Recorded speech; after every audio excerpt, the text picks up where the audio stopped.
Good morning students, I hope that you all are fine.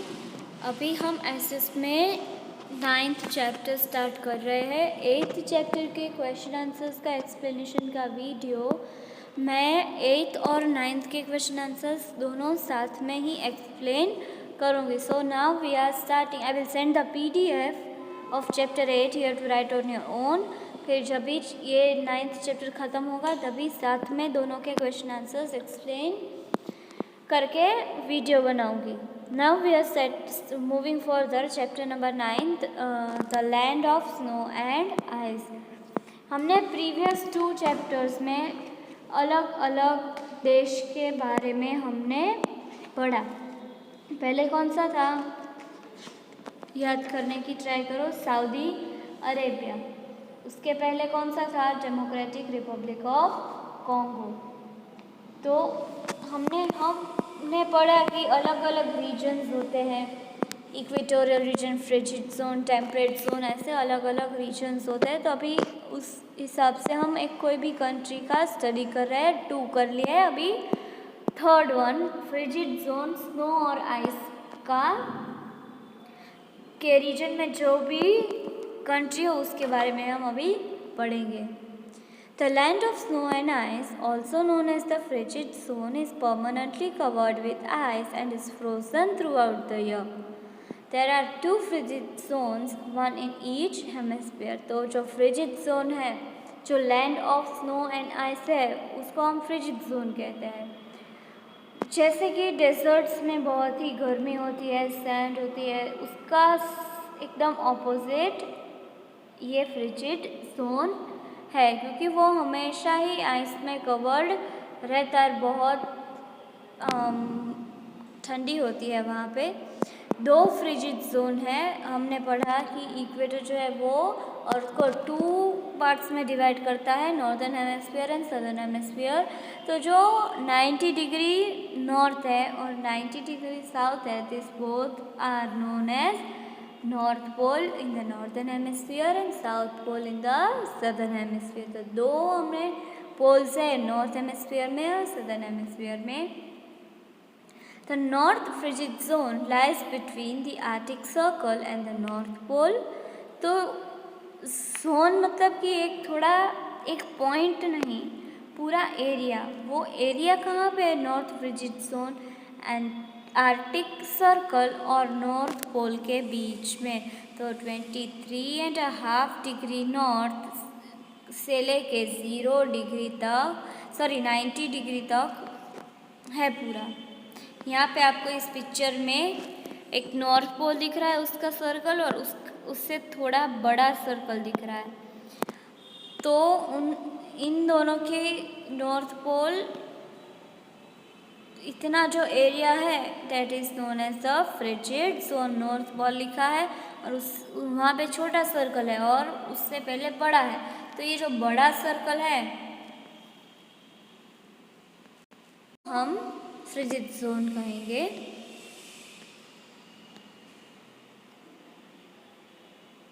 While the South Frigid Zone lies between the Antarctic Circle and the South Pole. तो same to same south side Antarctic circle और South Pole के बीच में जितना भी area है उसको हम साउथ फ्रिजिड जोन बोलेंगे। The northern and the southern limits of the frigid zones are the North Pole and South Pole respectively. उनका जो लिमिट है वो कौन सा है, North Pole and South Pole respectively. Now read to know Antarctica is the coldest place in the world and is also known as frozen continent. हमने पढ़ा है कि हमारे वर्ल्ड में 7 कॉन्टिनेंट्स है। One of them is Antarctica, that is the coldest continent of the earth, और हमेशा ice से ही कवर्ड है, वहाँ पे इंसान नहीं रह सकते। About Greenland. Now in this chapter we will study about country named Greenland. यहाँ पे आपको मैप में जो पिंक कलर का एरिया है ग्रीनलैंड और नीचे ब्रैकेट में लिखा है डेनमार्क। तो इस कंट्री के बारे में, उस पीपल के बारे में, कैसे रहते हैं, वो सब हम यहाँ पे पढ़ेंगे। About Greenland. The island of Greenland lies near the North Pole. Its uppermost point is just 650 kilometers from the North Pole. तो जो ग्रीनलैंड है वो एक आइलैंड है। आइलैंड का मतलब क्या होता है कि कोई भी कंट्री चारों साइड से पानी से घिरा हो, या तो कोई भी ऐसा लैंड का एरिया जो चारों तरफ से पानी से घिरा हो, उसको हम आइलैंड बोलेंगे। तो ना आप यहाँ पे देख रहे हो कि ग्रीनलैंड के आजू बाजू में कोई भी कंट्री टच नहीं होती है और 4 साइड्स में वाटर है, तो that is called island. And उसका जो सबसे ऊपर का पॉइंट है वो नॉर्थ पोल से ओनली 650 किलोमीटर्स दूर है।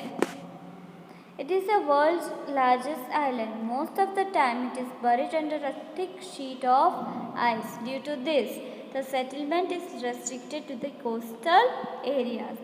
तो ये ग्रीनलैंड है वो दुनिया का सबसे बड़ा आइलैंड है और वो most of the time ice से ही कवर्ड रहता है। अभी कोई भी इंसान बहुत ज़्यादा गर्मी में या तो बहुत ज़्यादा ठंडी में नहीं रह सकता है, तो उसकी वजह से ही जो वहाँ पे ह्यूमंस रहते हैं वो ऐसा प्रेफर करते हैं कि कोस्टल साइड पे रहे। आप इस मैप में देख रहे हो कि आपको यहाँ पे 3 सिटीज़ दिख रहे हैं, 3 रेड कलर के डॉट्स दिख रहे हैं, दैट आर द सिटीज़। अभी ये तीनों कोस्ट एरिया के अराउंड ही है। There are very few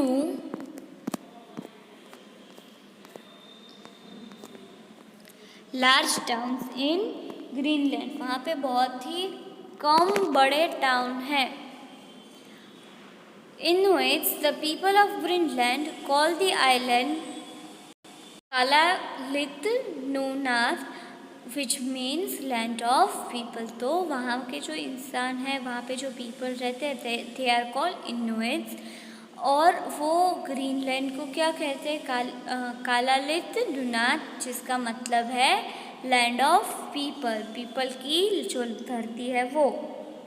the capital of Greenland is Nuuk Godthab, which is also the largest town in the island. तो वहाँ पे कैपिटल क्या है? नूक, और वो सबसे बड़ा टाउन है, सिटी है, आप जो भी कंसीडर करो वो नूक है वहाँ पे। जियोग्राफी भी उसका फिजिकल लोकेशन क्या है? Greenland has an area of about 2,175,000 square kilometers. More than 2/3 of the island is located in the north of the Arctic Circle. It is a part of Denmark. तो जो Greenland है उसका area इतना है और 2/3 है। अगर हम ग्रीनलैंड का 3 पार्ट करके करें इक्वल, तो जो 2 पार्ट्स है वो तो नॉर्थ आर्टिक सर्कल के नॉर्थ साइड है, और वो डेनमार्क एक अलग कंट्री है, उसका भी एक पार्ट है। Greenlands most important physical feature is it's huge ice sheet. The ice sheet covers more than 80% of Greenland's total land area. The average thickness of ice is about 1500 meters. तो जो Greenland का सबसे important natural resource या physical feature जो हम कहें तो उसका वो आइस है। तो ग्रीनलैंड में 80% आइस से कवर्ड है, एंड जो थिकनेस है आइस का वो around 1500 meters है।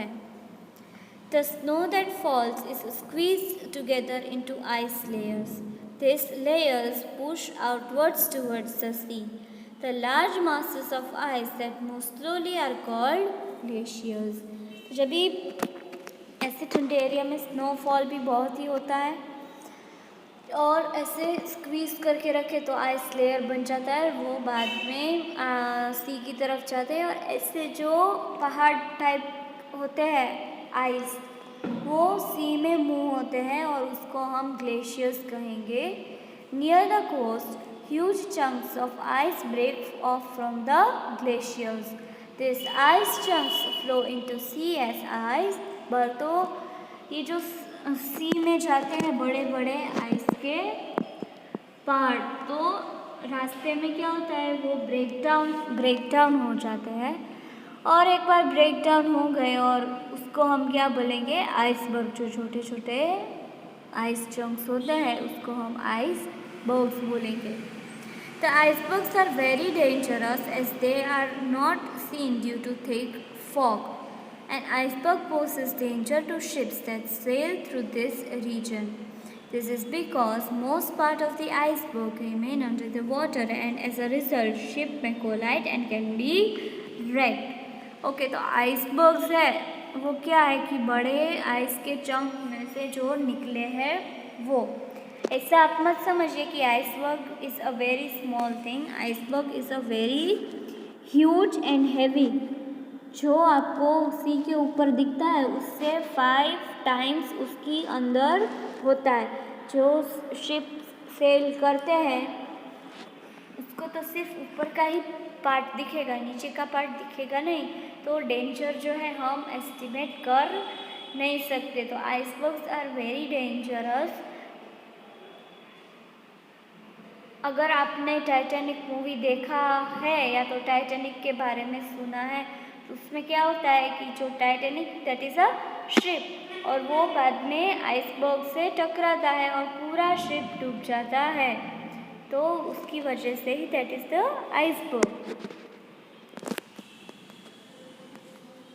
Climate. The climate of Greenland is arctic which means freezing cold. तो जो क्लाइमेट है वो बहुत ही ठंडा होता है, हम नहीं रह सकते, सर्वाइव बहुत ही कम लोग कर सकते हैं। स्नो स्टॉर्म्स और ब्लिजर्ड्स आर कॉमन फीचर। तो वहाँ पे जैसे डेजर्ट में सैंड स्टॉर्म्स होता है, यहाँ पे स्नो का स्टॉर्म्स होता है, उसको ब्लिजर्ड्स कहते हैं। This storms start and come very suddenly. The winters are long and dark. तो जो स्टॉर्म्स है वो बहुत ही बार आते हैं और किसी वार्निंग के बिना आते हैं, और विंटर जो है वो बहुत ही लॉन्ग एंड डार्क होती है। The sun does not rise above the horizon. तो सन वहाँ पे राइज ही नहीं होता है। The sun is not seen for several weeks, hence there are days of continuous darkness. तो जो वहाँ पे क्या होता है, सनराइज ही नहीं होता और बहुत ही महीनों तक, बहुत ही हफ्तों तक सनराइज ही नहीं होता है। इसकी वजह से कंटिन्यूअसली डार्कनेस रहता है वहाँ पे। There is heavy snowfall in the region. बहुत ही ज़्यादा मात्रा में स्नोफॉल होता है। Summers are cool with average temperature of 7 degree Celsius और below all through the island. Summers में भी वहाँ पे ठंडी होती है। हमारे तो समर्स में बहुत गर्मी होती है, पर वहाँ पे भी एवरेज टेम्परेचर जो होता है वो सिर्फ 7 डिग्री होता है। हमारे लिए 7 डिग्री इज़ वेरी कोल्ड, हम नहीं रह सकते, पर वहाँ पे तो समर में ही 7 डिग्री होता है। तो नाउ यू थिंक कि वहाँ पे कितनी ठंडी होगी। The weather is bright and sunny specially in coastal areas. तो कोस्टल एरियाज में ब्राइट और सनी होता है। In summers the sun does not even set even at midnight. तो समर्स में क्या होता है कि सन एक बार राइज हो गया तो सेट नहीं होता, तो इसलिए वहाँ पे पूरे दिन सन रहता है। हमारे यहाँ क्या होता है कि सुबह आता है और शाम होते तक ढल जाता है, पर यहाँ पे ऐसा नहीं है। अगर आया तो आया रहता है, वरना कई दिनों तक नहीं आता। This happens for months together. कि इसका कुछ फिक्स नहीं है कि 1 मंथ, 2 मंथ, मैक्सिमम 6 मंथ तक ऐसा हुआ है कि सन आया है। 6 मंथ तक ऐसा हुआ है कि सन राइज ही नहीं हुआ है। Therefore, this area is called the land of midnight sun। तो इसकी वजह से ये ग्रीनलैंड को लैंड ऑफ मिडनाइट सन कहते हैं। Plants and animals. Greenland is covered with ice and its cold climate does not allow vegetation to thrive। जैसे ही desert में वेजिटेशन, ग्रीन वेजिटेशन नहीं ग्रो होता, वैसे ही यहाँ पे बहुत ही ठंड की वजह से कोई भी ग्रीन वेजिटेशन ग्रो नहीं हो सकता। ग्रीनलैंड बहुत ही आइस से कवर्ड है और कोल्ड क्लाइमेट है, इसलिए वेजिटेशन नहीं वहाँ पे हो सकता है। Plants can grow only in few parts of the island. The vegetation consist mostly of grasses, mosses, leeches, small shrubs and trees. तो कोई सिर्फ थोड़े ही पार्ट्स में होते हैं प्लांट्स, और mostly grass, moss, lichens, small shrubs और थोड़े थोड़े ट्रीज ही होते हैं, क्योंकि वहाँ पे सन, हमें पता है कि प्लांट कैसे होते हैं, सनलाइट की मदद से। सनलाइट अगर होती नहीं है तो प्लांट्स को ग्रो होने में बहुत दिक्कत होती है। तो कॉमन सेंस कि यहाँ पे ठंडी होती है, सनलाइट होती नहीं, तो प्लांट्स कैसे सर्वाइव करेंगे। Plant life is very short. Very few trees are found here. These trees are stunted. Most of them bear berries that are important source of food for animals. यहाँ पे plants की life है वो बहुत ही short होती है, बहुत कम trees पाए जाते हैं और स्टंटेड होते हैं, वहाँ पे लीव्स नहीं होते हैं और एकदम पाइन शेप में ही होते हैं, और वहाँ पे बेरीज होती है जो वहाँ के लोग मोस्टली खाते हैं। In summer, herbs grow in some places. In the spring season, we can see some flowers blooming. तो समर में कभी कभी हर्ब्स ग्रो होते हैं और स्प्रिंग में फ्लावर्स भी उगते हैं। The summer as well as spring seasons are very short in Greenland as there are no forests. The wood is brought from other countries. तो समर और स्प्रिंग बहुत शॉर्ट होती है और वहाँ पे फॉरेस्ट नहीं होता है, इसलिए जो वुड है उसको दूसरे कंट्री से परचेज करना होता है। The animals with thick furs survive well in Greenland. Polar bears and reindeer roam around the island. The reindeer, जो एनिमल्स होते हैं वो उसकी स्किन एकदम थिक होती है और फैट से कवर्ड होते हैं, इसलिए वो सर्वाइव कर सकते हैं। जब भी हमें ठंडी लगती है तो हम क्या करते हैं, गर्म कपड़े ओढ़ लेते हैं और वूल के कपड़े ओढ़ लेते हैं। तो यहाँ पे जो एनिमल्स है उसके तो बॉडी फीचर ही ऐसा होता है, फर होता है, फैट होता है, इसीलिए वो इजीली सर्वाइव कर सकते हैं। वहाँ पे पोलर बेयर्स और रेनडियर्स है वो इजीली रोम करते हैं। The reindeer is flat feet that help it to run fast. तो रेनडियर यहाँ पे आपको पिक्चर दिख रहा है, उसकी फीट जो होती है, उसके पैर जो होते हैं वो एकदम फ्लैट होते हैं ताकि वो स्नो में रनिंग कर सके, क्योंकि हमें पता है कि snow is very slippery. It also has waterproof coat to protect it from snow. तो उसका जो बॉडी फर होता है that is very much waterproof, ताकि वो स्नो से प्रोटेक्ट कर सके अपने आप को। Other animals include Musk auxin, Arctic foxes, snow hares and the rodents called the lemmings. Seals and whales live in the icy cold waters. Huskies or the wolf-like dogs are used to pull sledges. तो यहाँ पे अलग अलग names दिए, ये सारे जो animals है वो भी ग्रीनलैंड में पाए जाते हैं। और वहाँ पे हस्कीज होते हैं जो एक टाइप का डॉग ब्रीड है, वो बहुत ही ह्यूज होते हैं वुल्फ के जैसे, और वो स्लेजेस मतलब कि जो सेंटा क्लॉज जिसमें बैठ के आता है उसको स्लेज कहते हैं, उसको पुल करने में हेल्प करता है। आई होप कि आपको ये यहाँ तक समझ में आ गया है। चैप्टर 8 का PDF मैं आज या तो कल भेज दूँगी। स्टार्ट कंप्लीटिंग, जब भी चैप्टर 9 ख़त्म होगा तभी 8th और 9th के दोनों के क्वेश्चन आंसर साथ में एक्सप्लेन कर दूँगी। Thank you. अगर आपको डाउट है drop a message on WhatsApp. Thank you.